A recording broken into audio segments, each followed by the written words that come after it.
My channel. তো হঠাৎ আবার ব্লগ নিয়ে চলে এলাম, কারণ আজ এবারে আমরা যাচ্ছি হচ্ছে মন্দারমণি। হ্যাঁ জানি কিছুদিন আগেই আমরা ঘুরে এলাম পাহাড় থেকে, কিন্তু এখন আবার আমরা চঞ্চলের জায়গায় চলে যাব। তাই আমরা এবার যাচ্ছি মন্দারমণি, এবং মন্দারমণি থেকে দীঘাও যাবো, বাট ওটা স্টে করবো না। তো চলো, খুব মজা হবে। আর এইটা কোথায় এসছি বলো তো?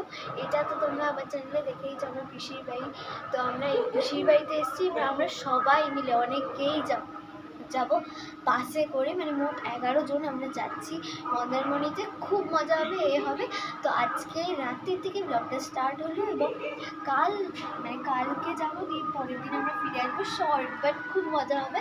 তো চলো, কালকে তোমাদের সাথে দেখা হচ্ছে, বাসে উঠবো, তো তখন তোমাদের সাথে দেখা হচ্ছে। চলো, এইটা হলো আমাদের গাড়ি, যেটা করে আমরা যাব। এখানে আমরা তো চলতে আরম্ভ করে দিয়েছি। তো এখন আমরা পৌঁছে গেছি আমাদের রিসর্টে। তো তোমাদেরকে দেখাই এবার আমাদের রিসর্টটা। এতটাই সুন্দর ছিল যে ফার্স্ট টাইম আমি এরকম রিসর্টে এসেছি, দারুণ ছিল। এটা হচ্ছে রিসর্টের পেছন দিকটা। তো এখানে এরকম দোলনা মতন ছিল। তারপরেই দেখাই মেন আকর্ষণ, সুইমিং পুল, যেটার জন্য আমরা এসেছিলাম। তারপরেই তোমাদের ঘুরিয়ে দিই আমাদের বিচ রিসর্ট, পার্সোনাল বিচের যে গেটটা, ওখান থেকে বিচটা। তারপরে উপরে একটা বসার মতন জায়গা ছিল, যেটা পুরো পিঙ্ক রিসর্ট। আমাদের রিসর্টের নাম ছিল পিঙ্ক পার্ল। এবার শেয়ার করি রুমটা। রুমে এরকম একটা কি ছিল, আমরা 106 নম্বর রুমে ছিলাম। এখানে রুমে কিটা ঢোকালে সব লাইট ফাইট জ্বলবে। এখানে পিঙ্ক পার্ল লেখা মেনু কার্ড দেওয়া ছিল, ঘর থেকে তুমি অর্ডার করতে পারো। এখানে একটা আলমারি ছিল, আর চেয়ার টেবিল ছিল, আর এর ভেতরে 3খানা হ্যাঙ্গার ছিল। খুব সুন্দর। আমাদের রুমটা খুব ডেকোরেট করা ছিল, মাথার লাইটগুলো খুব সুন্দর ছিল, বেড ছিল, এবং ওদের তরফ থেকে অনেক কিছু ওরা দিয়েছিল। আয়নার ভেতরে, ড্রেসিং টেবিলের ভেতরে কী সব ওগুলো ছিল, প্লাস্টিক। তো এবার তোমাদের দেখাই ওরা আমাদের কি কি দিয়েছিল। তো দিয়েছিল এখানে একটা কেটলি মতন, কেটলিতে যেখানে আমরা চা করে খাইনি, আমি ভাবছিলাম করবো, বাট কেউ করতে দেয়নি। অ্যান্ড ওপরে ব্যাগ রাখার জায়গা ছিল, টিভি ছিল, যেটা স্মার্ট টিভি। আর এখানে ছিল সুগার, মানে চা খাওয়ার জিনিসপত্র ছিল এভরিডে, মানে দুধ চা, আর ছিল 3টে কাপ প্লেট, আর নেসক্যাফে এগুলো ছিল, 3টে লোশন, শ্যাম্পু, ওটাগুলো ছিল। আর ওখানকার তরফ থেকে ব্রাশ, টুথপেস্ট, চিরুনি, আর সাবান ছিল। আর একটা ছিল হচ্ছে ওই তেল মতন, আলমন্ড অয়েল দিয়েছিল, 1 টাকা দামের ওই আলমন্ড অয়েল ছিল। আর ওদের তরফ থেকে দেওয়া সাবান ছিল, বাস এগুলোই ছিল। এবার দেখাই তোমাদের ওয়াশরুমটা। তো ওয়াশরুমটাও অ্যাভারেজ ছিল, বাট খুব কাদা হয়ে গিয়েছিলো, বাট সেটা ঠিক হয়ে গেছে। এরপর আমরা জামা কাপড় পরে, সুইমিং পুলের ড্রেস পরে আগে খেয়ে নিয়েছিলাম। খেতে সবাই বসে গিয়েছিলাম। তো ওদের ওখানকার খাবারও খুব ভালো ছিল, সব কিছু খুব সুন্দরভাবে ওরা করেছিল। এখানে দেখো আমরা সবাই মিলে খেয়েই এখন সুইমিং পুলে নাম। তো এবার তোমাদের সাথে সুইমিং পুলে সবাই মিলে নেমেছি, তার কিছু ছবি শেয়ার করলাম। হ্যাঁ, ভিডিও করা হয়নি, ছবি তাই শেয়ার করলাম। আশা করি তোমাদের খুব ভালো লাগবে। সেগুলোতে আমরা সবাই মিলে একসঙ্গে পোজ দিয়ে একটা করেছিলাম। তারপরেই তোমাদের সাথে শেয়ার করলাম এই সুন্দর ভিউ, কারণ আমরা ঘুরতে বেরিয়ে গেছিলাম, প্রচুর করছিলাম। এই যে স্টিলের দোলনা একটা ছিল, ওখানেও চড়ছিলাম, খুব মজা করছিলাম আমরা সবাই মিলে। একদিনের জন্য আমরা দারুণ মজা করেছি রাত্রির বেলা। তারপর রাত হয়ে যাওয়াতে আমরা ওইখানে বসে একটু চা অর্ডার করেছিলাম, দিতে অনেক লেট করেছিল তাও। আর এরপর রাতের বেলা তোমরা সুইমিং পুলের ভিউটা একবার দেখে নাও, কতটা সুন্দর লাগছিল জাস্ট সুইমিং পুলের ভিউটা দেখে নাও। পরের দিন আমরা চান করতে নেমেছিলাম, তার কিছু ভিডিও আর ফটো।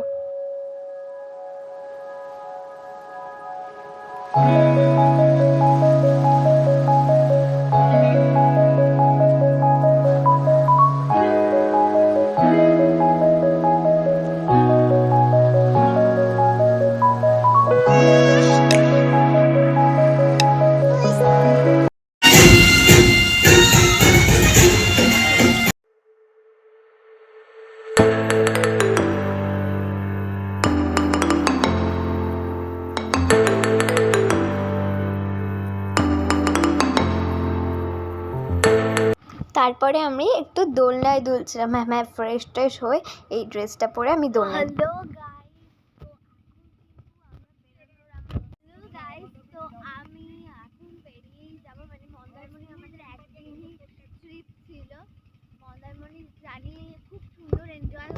প্রচুর সুইমিং পুলে চান করেছি, আজকেও চান করেছি, দেখেইছো তোমরা তো। সেইগুলো তো ভীষণ ভীষণ মজা করেছি, সাঁতার কেটেছি, মানে দারুণ মজা হয়েছে। বেবি পুলে তো আমি মানে নামলে বড্ড ছোটো জল, তাই জন্য একদম বড় যে পুলটা সেখানেই আমি নেমেছিলাম। তো ভীষণ মজা হয়েছে। মন্দারমণিটা আমার ফার্স্ট টাইম আসা, এবং সুইমিং পুলেও চান আমার ফার্স্ট টাইম, কারণ এই ব্লগেও নেই। আর আমি ছোটোবেলা থেকে একবারও না সুইমিং পুলে চান করেছি, না ওয়াটার পার্ক গেছি, কোনোদিনও যাইনি। এটা আমার ফার্স্ট টাইম, ভীষণ মজা হয়েছে। আর এখন কোথায় দেখো, আমি বাগানে, আর এটা আমার দাদা ওখানে শুয়ে রয়েছে, আর ওখানে আমার একটা দিদি, ও বসে এ করছে, আর আমিও এখানে দুলছি। তো মানে খুব সুন্দর, সবাই শুয়ে শুয়েই দোলে, বাট আমি ভাবলাম যে চুল খারাপ হয়ে যাবে, তার জন্য এভাবেই দুলি। আরও দোলনা একটা স্টিলের আছে, বাট ওটা জল পড়ে আছে বলে আমি এটাতে করছি। এখন তো আমরা বেরিয়েই যাবো, চেক আউট 10টায়, আগে 11টায় বলেছিল। তখন আমরা ভেবেছিলাম যে সবাই মিলে আবার নামবো, কিন্তু সবাই নামতে পারেনি আজকে, কারণ এত তাড়াতাড়ি অসুবিধা হবে ওর জন্য। প্রচুর ছবি তোলা হচ্ছে, তো চলো তোমাদের সাথে। দীঘায় আমরা যাবো, ঠিকই আমরা দীঘায় যাবো, এই বেরোবো যখন, তো সেগুলো শেয়ার করবো। আশা করি তোমাদের খুব ভালো লাগবে। চলো, তো এখন আমরা ব্রেকফাস্ট করে নিচ্ছি, সবাই বসে পড়েছে, আর তারপরে আমি একটু জলে পা ডুবে বসেছিলাম। জল থেকে যেন উঠতে ইচ্ছা করছে না, কারণ এতটা সুন্দর। তারপরে আমরা বাসে উঠে বেরিয়ে গেছিলাম শঙ্করপুরের উদ্দেশ্যে। এটা হচ্ছে শঙ্করপুর। তো দীঘাতে থাকবো তো না, জাস্ট এমনি দেখবার জন্য।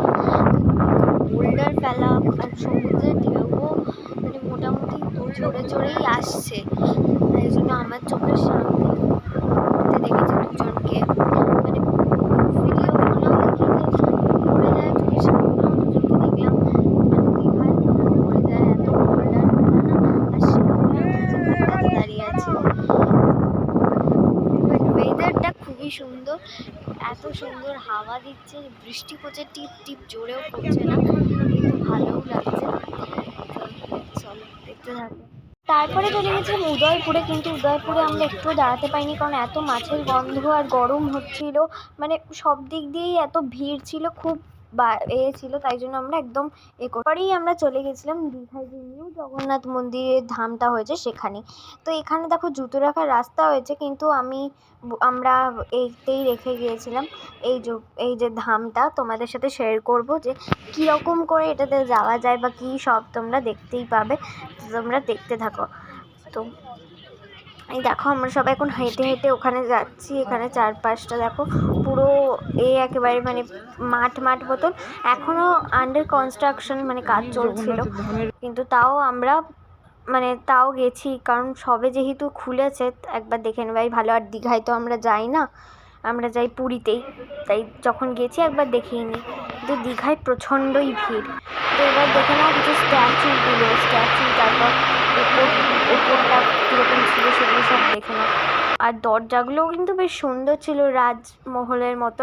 তবে পুরীর মতন কিন্তু না, একদমই পুরীর মতন না, আমরা তো অনেকবার গেছি জানি। তো এখানে একটা মূর্তি ছিল, এক একটা মানে 6টা মতন ওইরকম বড় বড় মন্দির ছিল। তো ওখানে ঘুরে, এইটার দরজাটা বন্ধ ছিল, মানে আন্ডার কনস্ট্রাকশন বলছি তো, অনেক মানে কাজ ফাজ চলছিল বলেই তো সেরকমভাবে সব কটা খোলেনি। পরে আবার গেলে হয়তো খুব ভালোভাবেই আমরা দেখতে পেতাম। তো আমি প্রচুর ক্লিপ তুলেছি। প্রথমে আমি জানিয়েছিলাম যে কিছুই অ্যালাউ নয়, সানগ্লাসটা অ্যালাউ নয়, বাট পরে জানতে পারলাম যে না, ফোন অ্যালাউ আছে, এইটুকুনি অ্যালাউ আছে। তাও ভালো, আমি ঠিক তুলে ফুটেজগুলো তোমাকে দেখাতে পেরেছি।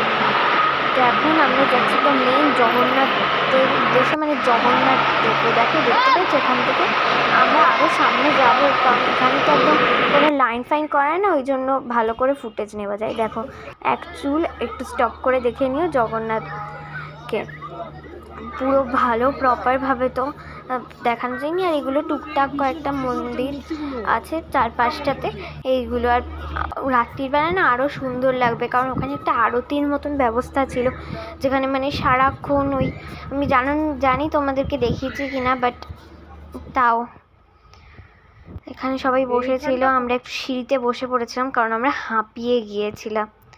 তারপরে তার মাঝখানে আর কোনো ক্লিপ নিইনি, আমরা একদম ডাইরেক্ট ঘরে চলে গিয়ে আমি ক্লিপ নিয়েছিলাম। তো চলো, একদম রেস্ট লাগতো। তো চলো, মন্দারমণি ব্লগগুলো কেমন লাগলো অবশ্যই জানাবে। Bye bye.